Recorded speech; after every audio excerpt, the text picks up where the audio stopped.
একজন পাপীকে আল্লাহ সারা জীবনের গুনাহ মাফ করে দিয়েছেন শুধু ঘুমের ঘরে একবার আল্লাহ নামটা ডাকার কারণে। আরেকটু জোরে। হাসরের ময়দানে একজন বান্দাকে আল্লাহ জান্নাত দান করবেন শুধু সে ঘুমের ভিতরে আল্লাহ বলে ডেকেছিল।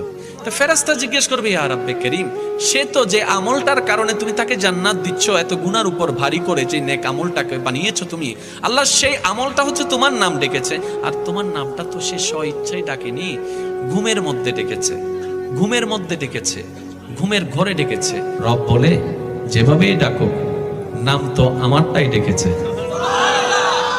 যেভাবে ডাকুক নাম তো আমারটাই ডেকেছে, নাম তো আমারটাই ডেকেছে, আর আমি তার ওই নামটা টাকাকে কবুল করেছি।